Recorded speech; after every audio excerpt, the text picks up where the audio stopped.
దురంధర్ ఒక సినిమా కాదు, ఒక ఎక్స్పీరియన్స్. ఈ సినిమా అరవదు, ఫోర్స్ చేయదు, కన్విన్స్ చేయదు. మనం చూస్తూ ఉంటాం, సినిమా జరుగుతూ ఉంటుంది. స్లోగా, సైలెంట్గా, డీప్గా. Core idea of the Dhurandhar basic idea చాలా క్లియర్. ఇక్కడ ట్విస్ట్ కోసం సినిమా లేదు, షాక్ కోసం సీన్లో లేవు. క్యారెక్టర్ని అబ్జర్వ్ చేయడం, వాళ్ళ డెసిషన్స్ని ఫాలో అవ్వడం, అదే జర్నీ. ఆడియన్స్ని పార్టిసిపెంట్గా కాదు, విట్నెస్గా పెట్టింది ఈ cinema. Narrative style, narration straight forward. Flashy writing లేదు, స్మార్ట్ డైలాగ్స్ అని చూపించే ప్రయత్నం లేదు. సీన్స్ ఒక ఫ్లోలో వస్తాయి, సడన్ జంప్స్ అస్సలు ఉండవు. Character construction, if you observe, దురంధర్లో క్యారెక్టర్స్ రాయలేదు, బిల్డ్ చేశారు. అందుకే బిహేవియర్ న్యాచురల్గా ఉంటుంది, ఫోర్స్డ్ అనిపించదు. ఒక్కొక్కరు ఒక్కో ఎమోషనల్ లాజిక్ని ఫాలో అవుతారు. If you observe hero character, హీరోని స్పెసిఫిక్గా ప్రొజెక్ట్ చేయలేదు. He reacts like a normal human being. Fear ఉంది, యాంగర్ ఉంది, కన్ఫ్యూజన్ ఉంది, బట్ డిగ్నిటీని మాత్రం వదులుకోడు. సిచ్యువేషన్ హీరోని ఎలివేట్ చేస్తాయి, సినిమా కాదు. Opposition, antagonist.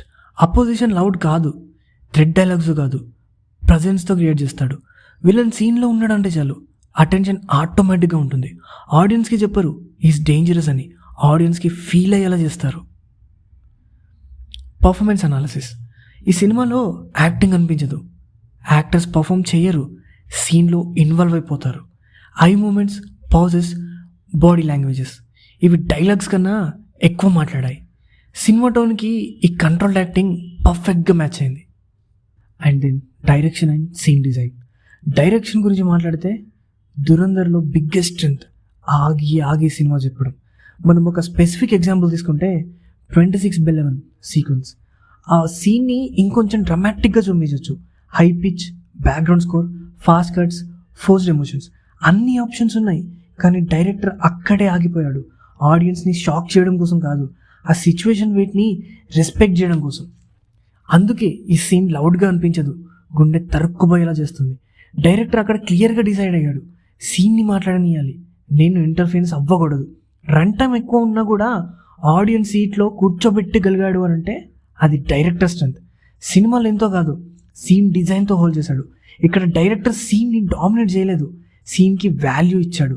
అందుకే ఆడియన్స్ ఆ సీన్ని కనెక్ట్ అయ్యారు, ఇప్పటికీ కూడా ఆ సీన్ గురించి మాట్లాడుకుంటున్నారు. Emotional impact. దురంధర్లో ఎమోషన్ లౌడ్ కాదు, ఫస్ట్ అబ్జర్వ్ చేస్తాం, నెక్స్ట్ అర్థం చేసుకుంటాం, లాస్ట్లో ఫీల్ అవుతాం. సినిమా ఎండ్ అయ్యాక కూడా క్యారెక్టర్స్ అలా మైండ్లో రన్ అవుతూనే ఉంటాయి. Thematic layer. ఈ cinema main theme power, control and silence. ఎక్కువ మాట్లాడేవాడు కాదు, ఆగి చూసేవాడే ఎక్కువ కంట్రోల్లో ఉంటాడు. సినిమా ఈ పాయింట్ డైలాగ్స్తో కాదు, సిచ్యువేషన్తో చెప్తుంది. దురంధర్ అటెన్షన్ కోసం కాదు, సినిమా చూసిన వాళ్ళకి అది స్లోగా మైండ్లో సెటిల్ అవుతుంది. ఇది ఇన్స్టాంట్ హై సినిమా కాదు, ఇది lasting impression cinema. That's it for today guys. ఇలాంటి కామ్ హానెస్ట్ మూవీ అనాలిసిస్ మీకు నచ్చితే ఈ ఛానల్ని సబ్స్క్రైబ్ చేయండి.